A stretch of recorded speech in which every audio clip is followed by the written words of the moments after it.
Sejam bem-vindos a mais um episódio do FNT Livecast. Eu sou Wagner Mariano e hoje nós temos uma convidada super especial. Saiu do estado do Pará, mais precisamente de Tailândia, trilhou uma jornada incrível na zootecnia, fez graduação entre os anos de 2010 e 2014 na UFT, seguiu firme a carreira acadêmica, fez o mestrado, fez o doutorado no programa de pós-graduação em Ciência Animal Tropical, que agora é o atual PPG-IZT, e ainda fez um período do seu doutorado na Universidade da Flórida, fazendo sanduíche num período. A gente vai conversar um pouquinho sobre isso. Ela se destaca como consultora técnica de bovino de corte na empresa Nutron Cargill. Ela é filha de Maria Lucileia e José Martins e é um exemplo de determinação e sucesso, sempre buscando contribuir para o avanço do setor agropecuário. E ela disse ainda que nos revelou que tem desejo de ser mãe futuramente. E sem mais spoiler, nós vamos agora conversar sobre uma trajetória inspiradora de Raíza Oliveira Alves Oliveira. Tudo bem, Raíza? Olá. Muito obrigado pela sua presença com a gente aqui nesse projeto que é o nosso podcast da UFNT, que é um projeto que está nascendo ainda. Esse é o nosso 4º episódio. E eu quero te agradecer muito por aceitar o nosso convite e para usar esse dia aqui de relato de experiência.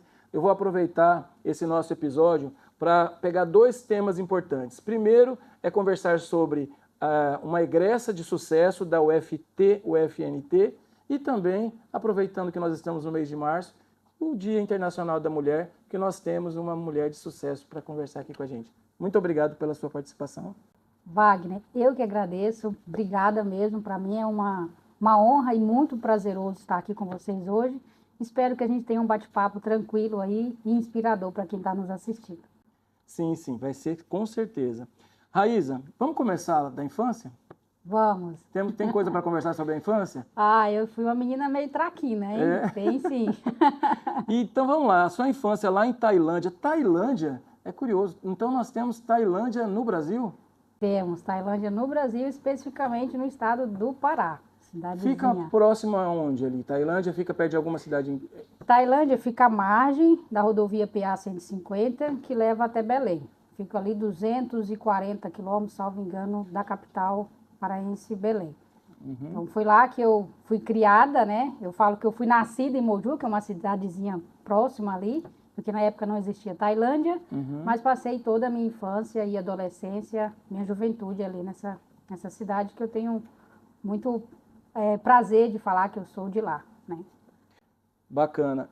Raíza, nessa época de jovem, de criança, você já vislumbrava ser uma zootecnista ou trabalhar com animais? Você já tinha esse olhar com cuidado para a alimentação, com cuidado para os animais, e já achava que você seria uma futura zootecnista? Então, Wagner, para mim, quando eu era criança, eu achava que eu ia ser veterinária. Uhum. Eu já tinha um pezinho ali no campo, né? Eu fui criada numa pequena propriedade rural, meus pais tinham uma pequena propriedade rural, então eu já vim do meio rural. Então a zootecnia ela não caiu de paraquedas na minha vida. Eu fui ali querendo desde de criança ali, fui muito estudiosa e aquela menina mais centrada nos estudos, então meus pais, minha família queria que eu fosse médica, né? Como o sonho de todo pai. Uhum. E aí eu fui parar na zootecnia porque eu fui criada no campo, então eu tenho um carinho muito especial pelo campo, porque eu vivi a minha infância, a minha adolescência, a minha juventude no campo. Então a zootecnia apareceu na minha vida, que eu já tinha esse DNA ali de campo. Uhum. Não a conhecia, né, a profissão zootecnista, e aí eu fui numa pesquisa daquelas, eu não lembro, né, eu não sou tão das antigas assim, mas antigamente passava os vendedores nas casas vendendo aqueles enciclopédia. E aí meu pai parcelou, com minha mãe comprou aquilo, e lá no finalzinho... Era a Barça? Que antigamente, não eu lembro disso, tinha 2 enciclopédias famosas, te cortando um pouquinho. Tinha a Barça, que era cara, que era uma enciclopédia grande, e tinha uma outra que na época da minha infância, a minha mãe comprou, que chamava Conhecer, que era como se fosse a Barça, mas era mais barata. Nossa, eu vou ficar devendo o nome dela, mas o que ela vinha? Era um livro desse tamanho, com todas as disciplinas, Aham. e de bônus vinha um livrinho de guia de profissão dessa finurinha. E no meu ensino médio, né, isso aí meu pai comprou para sempre incentivando a educação dentro de casa, né? No meu ensino médio eu folheei esse livrinho, Medicina Veterinária, e lá no final, na última página, eu vi a zootecnia. E eu ganhei um computador de presente nos meus 15 anos. E com 15 anos eu tinha esse computador e fazia aquelas pesquisas no Google, né? Então eu fui lá, joguei. É profissão que mexe com bicho. E aí apareceu a zootecnia, eu fui estudar, eu falei, tá aí, eu quero fazer isso aqui. E foi assim que a zootecnia apareceu na minha vida. Aí você você falou, vou fazer o vestibular especificamente já pensando na zootecnia na época. Então, aí o que acontece? Terminei meu ensino médio, né? Sempre estudei em escola pública. Teve o Você estudou o tempo todo em Tailândia? tempo todo em Tailândia. Fez E ensino fundamental, ensino médio? primário, né? Aham. Depois entrei no ensino fundamental, médio, e aí eu fiz um ano de cursinho, e depois eu ingressei na primeira turma da UFT com o SISU, né? Então a minha vida toda foi na academia pública, né? Eu fiz escolinha também na rural, né? Lá próximo, como eu morava no interior, tinha uma escolinha que era 1 quilômetro de distância da minha casa, então eu ia a pé para a escola todos os dias, durante 2 anos eu estudei lá. E aí depois eu fiz ensino médio, ensino fundamental, né, em médio, escola pública em Tailândia. E no ano que eu terminei o ensino médio, eu fiz um ano de cursinho, porque achava que eu queria medicina, né, medicina humana. Medicina humana. E aí passei na primeira, segunda prova do vestibular de medicina humana, não passei na terceira. E aí, em paralelo a isso, eu tinha feito o Enem.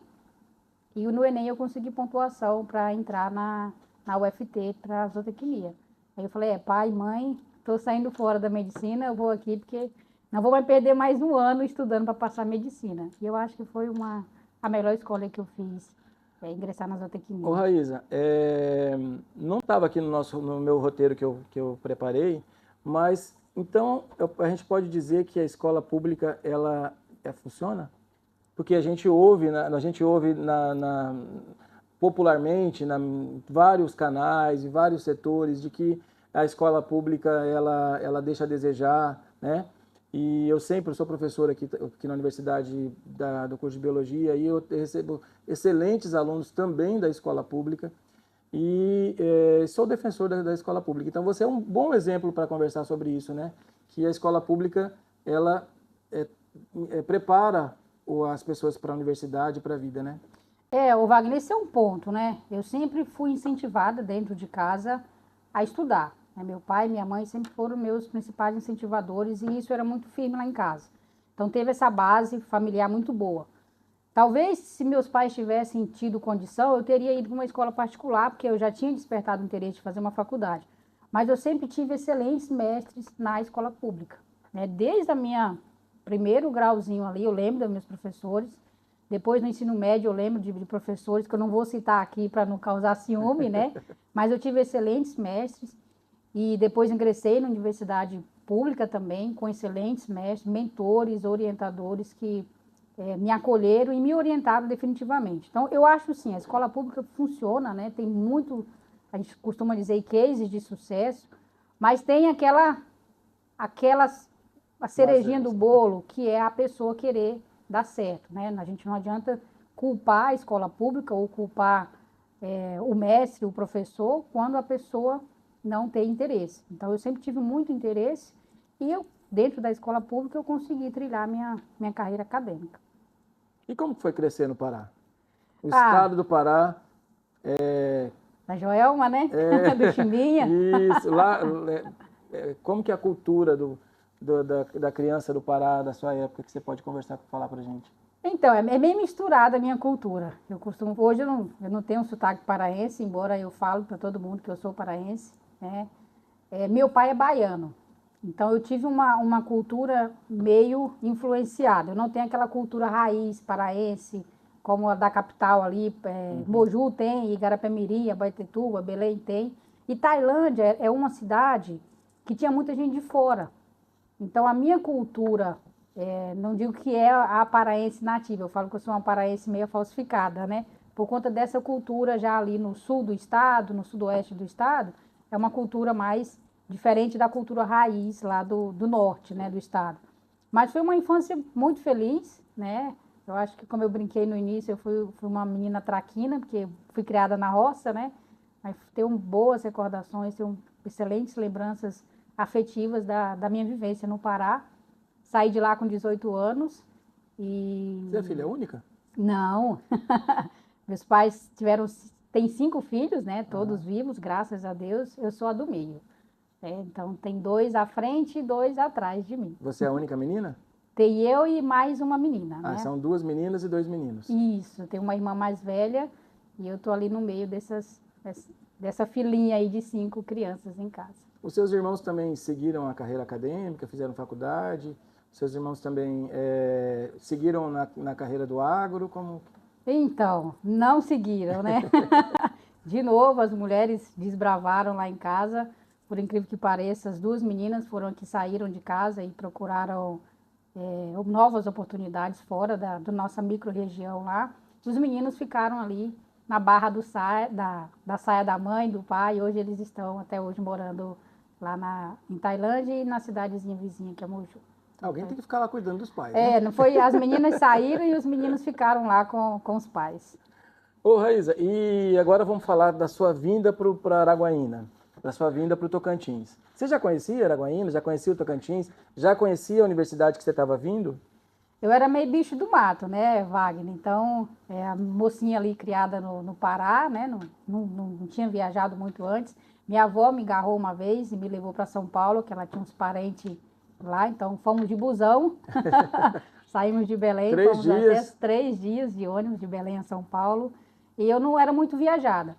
E quando eu passei no vestibular, primeiro eu passei para a Universidade do Maranhão, né? Meus pais me acompanharam, eu cheguei a fazer matrícula lá, e aí depois eu passei aqui no Tocantins. No Maranhão Imperatriz? Eu passei em Chapadinha, sim. Na Universidade de Chapadinha, na UFMA, né? E aí meus pais foram até lá, depois eu fiz a inscrição do SISU, né, e deu certo aqui na UFT.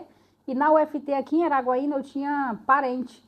Então a irmã do meu pai mora aqui e eu vim para cá mais por essa segurança de estar mais próximo à família e porque aqui eu tinha uma rede de apoio que poderia me ajudar e realmente me ajudou durante a minha trajetória acadêmica aqui em Araguaína. Foi assustador essa mudança de cenário de vida, Raíza? Olha, eu não digo que foi assustador, né, mas foi desafiador, né, você sair de casa, da casa dos seus pais, para um mundo novo. Embora eu morasse aqui com meus tios, era uma coisa nova para mim de experimentar o novo, de ser independente, né, não depender de independência financeira, mas de agora eu estou numa outra região, eu estou sozinha, entre aspas, né, e a partir de agora começa a minha vida. Eu já pensava que começava a minha vida adulta, né? Então, eu sempre fui muito focada desde o primeiro dia que eu pus o pé dentro da universidade. Mas eu acho que não é o assustador, mas aquele frio na barriga de que agora sou eu e eu até o resto, né? Raíza, nós estamos em 2025. Se você tivesse a oportunidade de conversar com a Raíza de 2010, que estava entrando na faculdade, o que você falaria para ela? Nossa, a Raíza de 2010, 18 anos, 17 para 18 anos, aquela mocinha que saiu de lá, eu acho assim, eu entrei com uma ansiedade, né? Por eu ser de uma família humilde, né? Eu entrei com aquela vontade de vencer. E eu falaria para ela, vai com calma.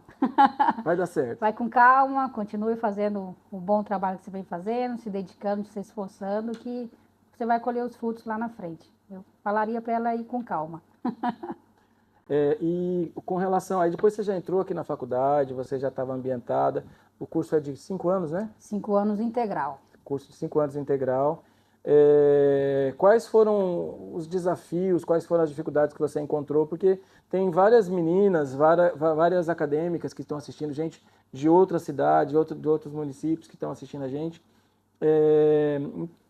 Quais são os desafios que elas podem encontrar saindo da casa, de outras da cidade dos pais, como você fez, e vir para fazer o processo formativo, e desse período todo, esses 5 anos, quais foram os desafios, quais foram as alegrias que você pode... Acho que tiveram várias, né? Mas algumas que você pudesse comentar aqui com a gente. Claro.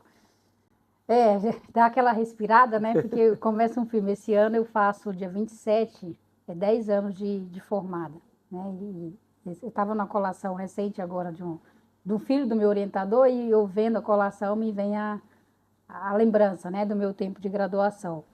A dificuldade principal que eu enfrentei, financeira, né? Como eu vim de família humilde, meus pais não tinham condição de estar me mandando horror de dinheiro todo mês. Então, eu recebia a ajuda familiar aqui, porque eu morava com meus tios, então não pagava aluguel. E alguns parentes, nos primeiros 6 meses ali, um mandava R$ 50, outro mandava R$ 100, né? Sou muito grata a todos que contribuíram nessa primeira trajetória. Eu acho que a principal dificuldade que eu enfrentei, como eu tinha um apoio familiar, uma rede de apoio aqui, foi financeira realmente, né? Então, desde de ter que ter dinheiro para pagar o ônibus para ir para a faculdade, como para custear a vida social, acadêmica, né? Eu acho que eu não deixei de viver, mas teve alguns momentos que eu me privei de viver algumas vidas sociais acadêmicas, porque realmente, não, isso não é prioridade, eu tenho esse dinheiro aqui, vou guardar para isso e vai ficar essa da cerveja aqui para outro dia.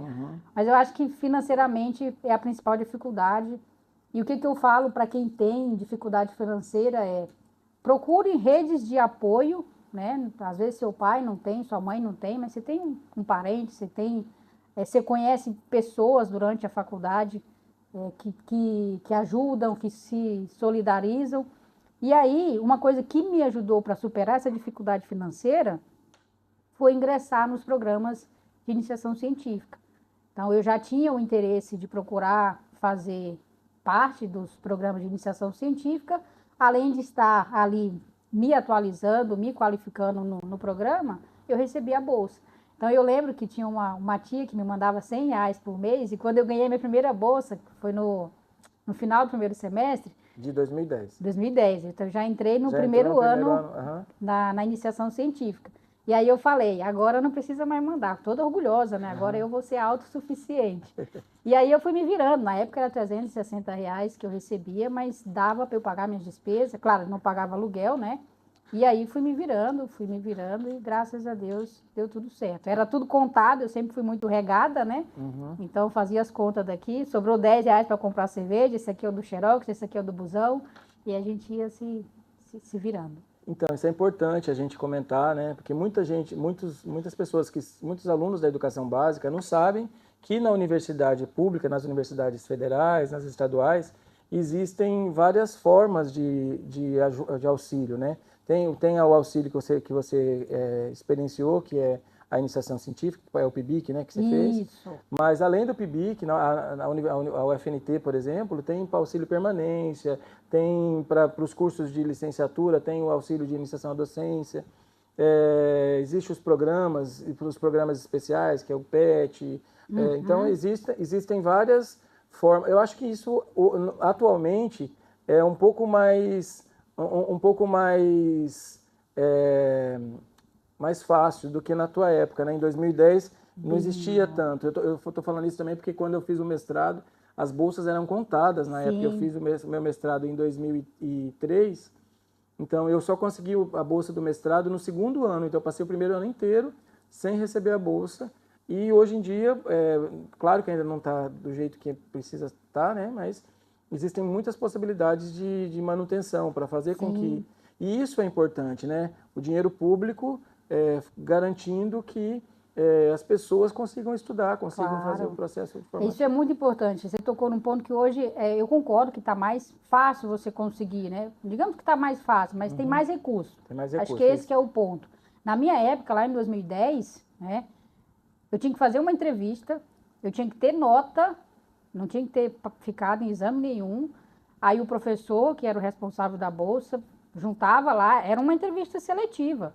E ali selecionava um a um, ia lá fazer entrevista no tete a tete. Enfim, era difícil conseguir a bolsa. Então, quando eu consegui, para mim foi... Nossa, agora eu tô rica e tô realizada, porque agora eu sou orientada do fulano de tal. Então, isso me ajudou bastante. E até o final eu fiquei com bolsa de iniciação científica, né? Passei pelo CNPq, pelo PIBIC. E isso, com certeza, financeiramente me ajudava. Ô Raíssa, e aquela adolescente, aquela jovem que estava vindo lá de Tailândia, no Pará, sabia que ao vir para uma universidade pública, você poderia receber tinha a possibilidade de receber uma bolsa para fazer pesquisa e essa bolsa também que você acabava utilizando para a sua manutenção aqui na cidade? Não, não sabia, Wagner. Se eu soubesse, eu acho que eu teria sofrido menos. Mas não sabia, né? Eu fiquei sabendo depois que eu entrei dentro da universidade. E eu acho que passa muito despercebido, né? Eu sei que tem mais opções de auxílio hoje dentro da universidade para ajudar a permanecer os alunos dentro da universidade, mas eu não sabia, né? Foi realmente depois que eu entrei na universidade que eu fui me inteirando dos acontecimentos e das possibilidades.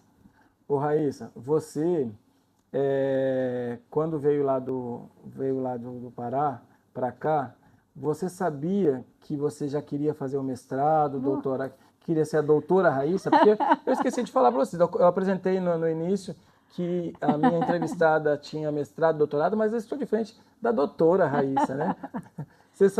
Isso já estava muito bem planejado na sua vida, que você seria mestre, que você seria doutora, quando você viesse para cá? Nossa, Wagner, não fazia ideia. Né? A Raíza lá da roça, né? Ela queria ser vaqueira de bode. Queria aprender de verdade como que cuida Meus pais tinham uns bodinhos ali, uns carneiros, e eu, meus dois irmãos mais novos, eram os vaqueiros desses bodes. Então eu ainda influenciava os dois caçula. Mas eu não sabia, né, da possibilidade de mestrado, doutorado. Até então, para mim, doutor era o médico, né? Depois foi que eu fiquei sabendo que doutor é quem tem o título de doutorado, né? Fiquei sabendo dentro da universidade, depois que eu entrei na iniciação científica, né? Depois que eu entrei na faculdade. Mas não sabia, e não sabia o que me levaria o mestrado e o doutorado a guiar a minha vida profissional, sabe?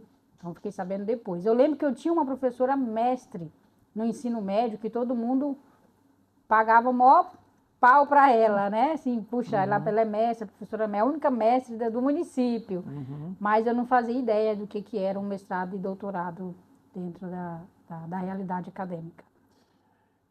Você veio por um curso, por um universo, se eu estiver errado, você me corrija, que é um universo muito masculino, que é o universo do agro, que é a medicina veterinária, que é a zootecnia, né? É isso mesmo? É. É isso mesmo, eu acho que o agro, ele passou por transformações e passa constantemente, né? Mas ainda hoje é um universo masculino, né? Quando eu falo masculino, maior presença masculina dentro dos segmentos, né? Isso tem mudado cada vez mais, né? Tem muitas mulheres, meninas competentes demais no mercado e a gente já vê alguns recrutamentos priorizando, às vezes, posições femininas por conta das características que as mulheres têm.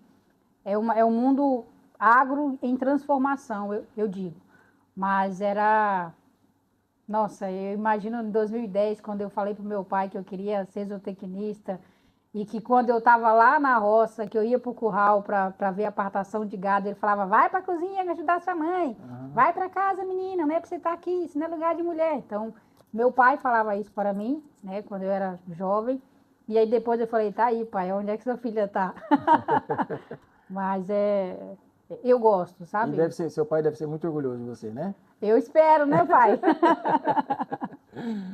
Então, Raíssa, você comentou com a gente um pouquinho sobre a sua iniciação científica. O que você fazia na iniciação científica? O que era a sua pesquisa? Acho que você fez várias etapas, né? Porque você falou que fez desde o primeiro ano. Mas o que você fazia de fato na pesquisa? Já era com bovino de corte? Já era com animais de grande porte? Como que era? Eu tive um grande mentor, né, dentro da universidade. Vou falar o nome dele aqui, porque foi ele mesmo, professor José Nilma, né? Ele é um pai para mim, ele sabe disso, eu tenho maior admiração por ele. E pela professora Ana Cláudia, que é a esposa. E foi ele que me selecionou, né, nessa entrevista que eu falei da seleção de bolsista. E desde o início, ali em 2010/2, eu entrei no grupo de pesquisa dele. E o professor, na época, trabalhava com muita pesquisa com gado de leite e gado de corte. Então, eu acompanhei experimentos de gado de leite, no finalzinho ali, e depois a gente entrou numa leva de pesquisa trabalhando com suplementação a pasto, com inclusão de coprodutos na alimentação de bovinos em confinamento, com avaliação de carnes e carcaças no laboratório, tive toda a parte laboratorial. Então, durante meus 4 anos e meio de iniciação científica dentro da universidade, eu pude navegar num campo muito extenso de diversidade de conteúdo. E isso me ajudava muito com as disciplinas durante a graduação, né? Então, por exemplo, eu estava fazendo... vendo na prática aquilo que você estava estudando na teoria. Exatamente. Então, eu ia fazer análise no laboratório e quando eu tive a disciplina de bromatologia, né? Então, eu já sabia fazer as análises porque eu já tinha visto isso dentro da iniciação científica. E sem contar as outras vantagens diretas, né? De exposição, de apresentação de artigo científico no grupo de estudo. Escrita, né? Escrita, oratória. Então, eu fui 4 anos e meio ali, treinada em diversas áreas, sobre diversas pressões, mas sempre... Trabalhando com animais grandes, porque bovino é grande, né? Trabalhando com grandes animais, né? E sempre ali no suporte do aluno de mestrado e doutorado. Então, eu não desenvolvia a minha pesquisa. Eu estava envolvida diretamente com o aluno de mestrado e doutorado, a pesquisa deles. Então, isso para mim era muito bom, porque eu aprendia muito com eles, né? E eu tive excelentes... Mestrandos e doutorandos. Eu tive mentores, né? Eu tive excelentes mentores de alunos de pós-graduação, né? Também não vou citar o nome, porque vão ficar enciumados, mas eu aprendi muito com eles e com o meu orientador ali no campo acadêmico. O desejo de fazer o mestrado, porque assim, quando a gente sai de casa para falar, eu vou fazer uma faculdade, a gente está pensando em se profissionalizar, virar um profissional e trabalhar e ganhar dinheiro. E você passou 5 anos fazendo o processo formativo, e aí você falou, não, eu vou continuar aqui, vou fazer mais 2 anos de mestrado.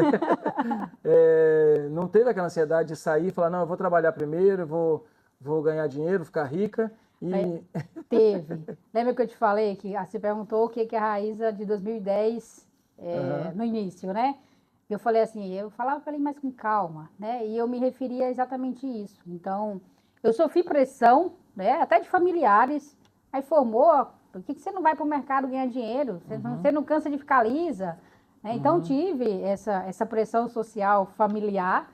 E aí eu sempre fui muito focada, sabe? No meu propósito. E às vezes eu sofri com isso, né? Eu falei, puxa, será que ainda vou estudar um mestrado? Mas, puxa, já estou no mestrado, por que eu não vou logo fazer esse doutorado? Isso é uma coisa que eu tinha me colocado a fazer. Mas tinha essa pressão, né? E como eu falei, eu não sou de família rica, né? Então, para mim, sempre foi com muito esforço e dedicação mesmo. Mas tinha isso. Isso aí foi, algumas vezes, se eu não tivesse o apoio de pai e de mãe que falou assim, faça o que você quer fazer, pai está aqui, mãe está aqui, se não der certo, volta. Quando eu fui para fazer meu sanduíche, foi do mesmo jeito. Então, quando eu falei... Você ficou quanto tempo na Flórida? Eu fui 2 vezes, fiquei ao todo Isso 1 ano e meio. durante o doutorado, né? Durante o doutorado. Eu fui fazer meu experimento lá, né? O professor tinha convênio aqui com a UFT, e aí eu fiz meu experimento, graças a Deus deixei uma marquinha lá, tive a oportunidade de voltar, voltei. Essa parte eu vou nem entrar no detalhe, porque eu ia voltar para fazer o pós-doc, foi o ano da pandemia e minha vida mudou de uma hora para outra. Mas eu tive a oportunidade de passar 1 ano e meio fora e foi uma experiência fantástica. Já que você está falando disso, então tem gente também que não sabe que durante o processo formativo existe a possibilidade de você fazer, tanto na graduação você pode fazer os estágios em outras empresas ou em fazendas, né? Isso é muito característico das graduações de rural, de zootecnia, agronomia e medicina veterinária. Então, existe a possibilidade de fazer estágios em outros locais, né? E no mestrado, o mestrado nem tanto porque é mais curtinho, mas o doutorado existe a possibilidade de você ir para fora do Brasil, com o suporte financeiro das agências de fomento do Brasil, CAPES, CNPq, né? E conhecer outras realidades, né? E ainda enriquecer mais, sofisticar mais o processo de formação, né, Raíza? E como é que foi isso? É um choque de cultura, né? Foi um choque de cultura e eu fui meio desaforada de ir, sabe? Mas realmente, eu não sabia, né? E aí, de novo, eu tive excelentes mentores, o professor Nilma, e eu tinha um mentor que era o professor João Hessler. Ele era um professor convidado que veio aqui para a UFT na época, passou uns 3 anos com a gente. E esse professor, ele era um incentivador nato, né? Do aluno querer buscar mais, do aluno querer ir para fora, né? Buscar oportunidade. E ele me incentivou muito. Me incentivou a me matricular no inglês. E aí eu não sabia dessa possibilidade até entrar nesse meio, né? Então apareceu a oportunidade de eu ir, né? Eu não pensei 2 vezes, falei, eu vou, tô indo. Meu inglês não era fluente, não pense que eu estava com inglês 100%, não estava. E eu sofria Isso foi mais um desafio quando você chegou lá? Foi o principal, porque eu ia para fazer o meu experimento. Até então, os alunos, eu acho que tinha ido 2 alunos daqui das agrárias de zootecnia, e esses alunos tinham ido para acompanhar, né, fazer os estágios de sanduíche. E eu estava indo para fazer o meu experimento do doutorado em parceria com o professor de lá. Então eu me cobrava, nossa, eu tenho que aprender inglês, mas eu não sei inglês, será que eu vou perder a oportunidade? Eu falei, não, eu vou. E aí eu fui, graças a Deus, lá também eu tive excelentes mentores, professor João Vendramini, professor Felipe Muriel, e esses Eles professores falavam português? brasileiros, né? Ah, brasileiro. Melhorei o meu inglês, graças a Deus, convivi com americano, com chinês, Quanto com tempo você ficou? colombiano. Você já comentou? Não... Eu fiquei 11 meses na primeira ida e na segunda perna eu fiquei mais 6 meses. Foram 1 ano e meio aí de experiência fora. Mas sem dúvida o inglês foi desafiador lá. Eu poderia ter aproveitado muito mais se eu tivesse fluente quando eu fui, mas eu não deixei de ir porque eu não era. Então deu certo, eu fiz meu experimento, me comuniquei da maneira que eu consegui, aprimorei meu inglês, voltei bem melhor do que eu fui, né? E foi uma experiência fantástica, super Você foi encoraja. respeitada como mulher, como doutoranda? Fui respeitada, voltei. Eu acho que a gente deixou um rastro lá. Recebi convite depois para voltar, né? Quando eu voltei a segunda vez, e depois já estava tudo certo para eu fazer um pós-doc lá. E aí vale fazer um parêntese aqui, porque na minha cabeça até então, fazer um doutorado fora, um mestrado fora, era coisa inatingível. E quando eu cheguei lá, Wagner, eu vi que não era inatingível. Se eu tivesse tido a oportunidade de conhecer esse mundo no mestrado, talvez eu teria feito meu doutorado pleno lá. Então, para quem tem, né, vontade de ir para fora, de fazer mestrado, estágio, doutorado, a turma é carente de bons alunos. Se você é um aluno dedicado, um aluno esforçado, um bom aluno, e você tem que ter a fluência, né? Aí tem que ter mesmo, tem que fazer as provas de TOEFL e tudo mais. Mas é possível você fazer mestrado pleno e doutorado pleno fora. Isso aí foi uma barreira que eu vi lá. Eu falei, nossa, por que eu não vim antes para poder vir fazer meu doutorado aqui? Mas foi maravilhosa a experiência e faria tudo de Tá novo. vendo, pessoal? Ó, eu falei que nós estamos no mês da comemoração do Dia Internacional da Mulher e a gente queria uma egressa de sucesso, um egresso da UFT, UFNT de sucesso. Aí, ó, nós estamos aqui com a Raíza mostrando essa história linda, bacana, porque é exatamente isso.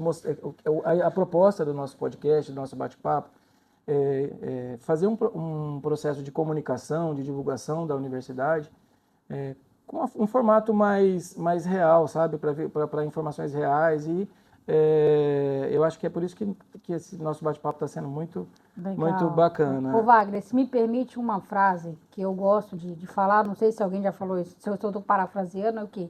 A universidade, para mim, ela abriu as portas do mundo, para mim. Se eu tive a oportunidade de ir conhecer outra cultura, conhecer outros estados, eu nunca tinha saído de dentro de casa, com exceção da visita que eu fui com minha avó para São Paulo de busão. Então, ainda durante a graduação, eu tive a oportunidade de ir para congressos em outros estados, né, apresentar meus projetos de PIBIC. E então, eu digo que a universidade abriu literalmente o meu horizonte de visão, o meu campo de visão. Isso aí fez enxergar diversas oportunidades fora do meu mundo, porque eu poderia ter sido só mais uma criada lá no interiorzinho do Pará, talvez teria com os 3, 4 filhos agora, já não julgo quem escolheu, mas eu escolhi ser independente, né, seguir carreira profissional mesmo e correr atrás dos meus sonhos. Então, a universidade, literalmente, ela abriu um campo de oportunidade na minha vida. E certamente você tem inspirado muita gente da sua família também, né?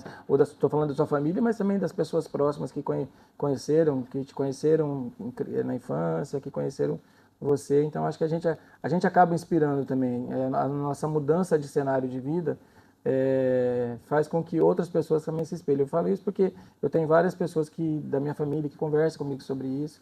E muita gente foi para a carreira acadêmica, foi fazer uma faculdade, porque eu também sou de família humilde, Raíza, e na nossa família era assim, a ideia era terminar o ensino médio e trabalhar. Sim. Você tinha que terminar a escola, falava, vamos terminar, tem que terminar de estudar, terminar de estudar era terminar o ensino médio. Sim. E trabalhar, porque era exatamente isso, a gente não tinha que a graduação era algo muito difícil, era para poucos, né? Não era tão acessível. E aí a gente acaba servindo de espelho para muita gente, né? Legal. Ô, Raíza, teve alguma vez que você pensou em desistir durante esse tempo? Olha, desistir do propósito não, mas desistir de alguma veia ali que eu segui, sim. E o mais legal de pensar em desistir é o que faz a gente permanecer, né?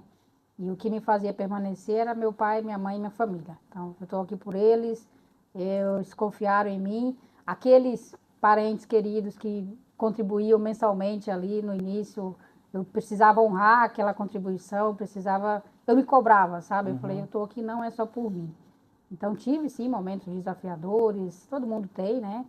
Mas eu acho que o desejo de provar que você vai ser diferente, né, que você vai provar para a sociedade que você vai atingir seus objetivos, fazer eu permanecer dentro do sistema. Vamos então agora para a sua vida atual? Vamos. Vamos falar da sua vida atual. Hoje você trabalha numa grande empresa, uma empresa multinacional. Como é seu dia a dia? Como que é a doutora Raíza no dia a dia de trabalho? A doutora Raíza é a boiadeira Raíza, tá, gente, hoje? A gente brinca, né? Eu tenho uma fã, sabe, por esse título de doutora, que é a minha irmã, Mainara. Ela,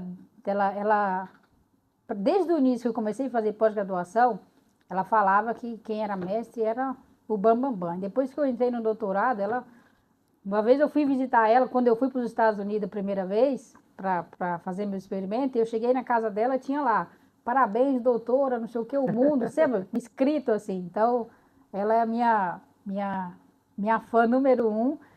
E o título é mais reflexo do que você fez, de esforço, dedicação, enfim, a gente adquire muita experiência com doutorado, com mestrado. Eu trouxe muita coisa para o meu dia a dia. Mas a Raíza, no dia a dia hoje, ela é uma doutora boiadeira, que eu costumo dizer, né? Eu atuo diretamente no campo, que é onde eu fui criada, né? Então, eu sou muito feliz no que eu faço hoje. O dia a dia meu é visitar a fazenda, visitar confinamento, fazer treinamento para colaboradores de cliente, treinamento comercial, técnico para a equipe nossa da Cargill aqui na região. Então, eu atuo diretamente com o produtor rural e com a nossa equipe técnico-comercial. Você fez o seu processo formativo, já foi caminhando para animais de grande porte. E aí, isso te capacitou para ir trabalhar já direto nessa área? Ou foi meio que uma coincidência? Não, eu já tinha, dentro do meu processo formativo, eu já tinha decidido que eu queria trabalhar com bovinos de corte. Então, lá no início eu pensei em ir para o lado do melhoramento genético, da reprodução, mas isso com o tempo eu fui tirando e fui mais caindo no segmento de produção, né? Então, desde a minha formação na zootecnia, eu já direcionei para bovinos de corte. Isso aí me ajudou muito, porque muito do que eu uso hoje na prática, eu trago da teoria. Então, quando a gente consegue casar a teoria com a prática, eu acho que a gente tem um equilíbrio ali no dia a dia, né? E muito dos meus treinamentos, das minhas conversas com clientes, com colaboradores, a gente adequa a linha, né? A língua, né? Então, se eu estou falando com o operacional ali, eu falo num linguajar mais operacional. Se eu estou falando com um técnico, eu falo mais tecnicamente. Mas a teoria que eu tive na graduação, no mestrado e doutorado, conciliou com a prática hoje e eu aproveito muito isso, sabe? Eu busco isso. Tem material que eu uso em treinamento que é material que eu usava na graduação, né, de apresentação. E o que te empolga hoje? O que te empolga? Falou, não, agora o que me empolga, além do trabalho, do sucesso profissional que você tem, agora o que te empolga, o que te faz soltar aquele sorriso gratuito e instantâneo? Nossa, Wagner, essa... É a pergunta de milhão. Mas assim, eu fui a primeira menina que entrou no time de bovino de corte da Nutron Cargill em 2020, no meio daquela pandemia que ninguém sabia onde aquilo ia parar. E eu entrei com uma responsabilidade muito grande, para mim, eu me cobrava. A gente tem que dar certo aqui para poder abrir portas para outras meninas entrarem aqui também. Então, eu não posso fracassar, eu pensava assim comigo, né? E aí você tem a mãe, né? A mãe, minha filha, não, você é fantástica, você consegue tudo, que não sei o quê. Eu falei, mãe, tá difícil. Não, você vai conseguir, você é a melhor. Então, a mãe sempre incentivando a gente, né? E eu entrei com essa cobrança de que eu tinha que me esforçar para dar certo, para abrir porta. Então, quando você me pergunta o que me brilha o olho hoje, é literalmente eu chegar numa fazenda, eu ver uma mulher à frente do negócio, eu poder inspirar ou ajudar outra mulher a entrar dentro do negócio que ela quer estar, né? E ser o exemplo. Eu acho que o que me enche os olhos mesmo é poder contribuir para que outras mulheres também tenham oportunidade, que tenham sucesso dentro do agronegócio ali, que é esse meio ainda com maior presença masculina, né? E que elas se sintam acolhidas porque tem outras mulheres competentes ali dentro. Raíza, nosso papo está tão gostoso, dá vontade de conversar com você a tarde inteira aqui, que eu estou conhecendo a Raíza hoje, mas já parece que a gente já se conhece há tanto tempo, que ela é tão agradável, tão acolhedora. Raíza, deixa eu só te perguntar uma coisa. Quando você estava no seu processo de formação, você pensou na docência? Porque geralmente o pessoal faz mestrado, doutorado, já se preparando para o ensino superior, né? E você está capacitada e está habilitada para trabalhar, para fazer concurso, para trabalhar na área de docência e ensino superior. Isso nunca te encantou? Então, eu não queria partir para esse lado, porque aí dá outros podcasts, viu, Wagner? Mas sim, né, eu fiz mestrado e doutorado pensando na docência, pesquisa e docência, né? Como eu falei, eu tive excelentes mentores, professores, pesquisadores excelentes, convivi com o mundo da pesquisa lá fora. Eu tinha decidido seguir carreira no exterior, né? Então, você não foi o primeiro a me perguntar isso, né? Você estudou e você não pensou em ser pesquisadora? E não está descartado ainda, tá, gente? Quem sabe? Mas eu tinha vontade, quando eu fui a segunda vez para os Estados Unidos, eu voltei para defender meu doutorado em março, eu já tinha publicado um artigo, então minha tese estava praticamente pronta, fiz as correções e já vim com visto, com passagem para voltar.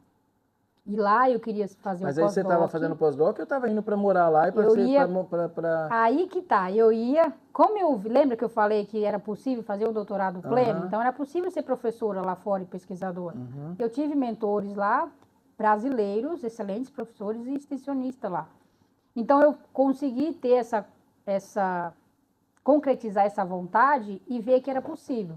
Então eu deixei meio que um pós-doc organizado lá com o professor Felipe Muriel e eu vim para defender, né? Defender meu doutorado e com passagem comprada, data marcada para voltar para os Estados Unidos para fazer o pós-doc, aprimorar definitivamente o inglês e aí com 2 anos começar a aplicar para alguma universidade lá. E aí foi quando veio a pandemia, né? Quando a Cargill tinha aparecido na minha vida 1 ano atrás, antes disso, né? Voltando um pouquinho ali, eu recusei a proposta porque eu estava ainda no doutorado, então era uma vaga de assistente técnico. E nesse ano eles entraram em contato comigo novamente, me ofereceram uma excelente oportunidade.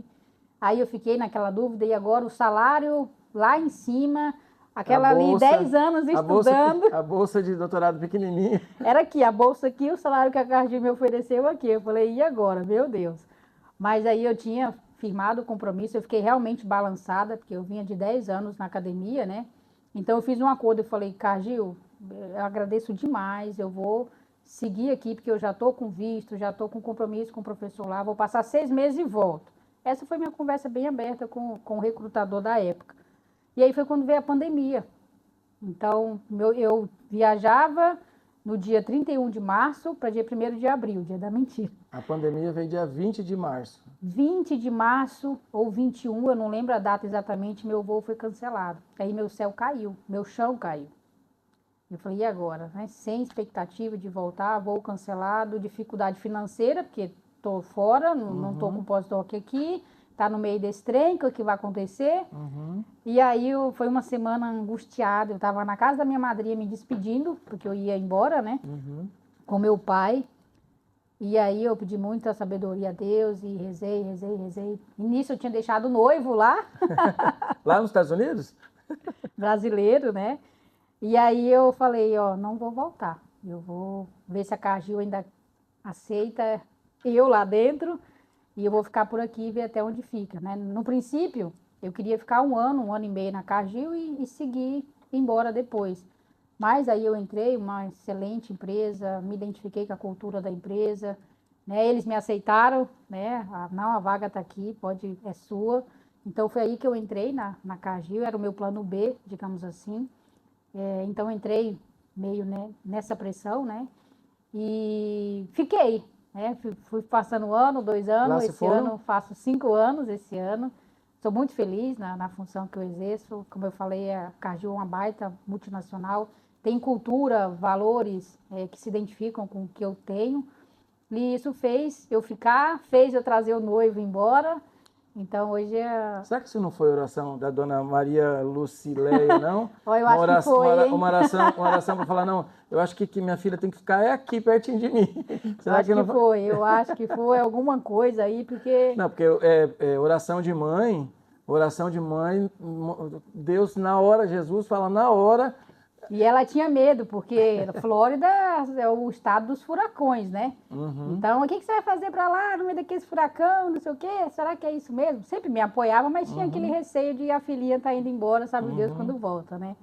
Então, sim, Wagner, eu pensava em fazer docência, né? Eu pensava em ser pesquisadora, professora, mas eu digo que eu fiz uma escolha sob pressão ali difícil, mas que quando a Cargil me ofereceu a vaga para a função que eu conheci, eu vi, cara, eu consigo contribuir também nesse outro lado, né? E aí eu aceitei o desafio. Com todo o know-how que você teve no processo de formação da graduação, mestrado, doutorado, para aplicar muito, sabe? Me ajudou muito. Eu acho que a pós-graduação trouxe para mim uma característica que é da pós-graduação, que é desenvolver o nosso senso crítico. Então, se olhar as coisas ali e fazer os porquês. E, além disso, o que eu aplico muito hoje na minha função é na pós-graduação você é meio independente. Você tem o seu orientador, mas você faz seus trabalhos de pesquisa, você organiza a sua agenda, você orienta seus PIBIC ali nos experimentos.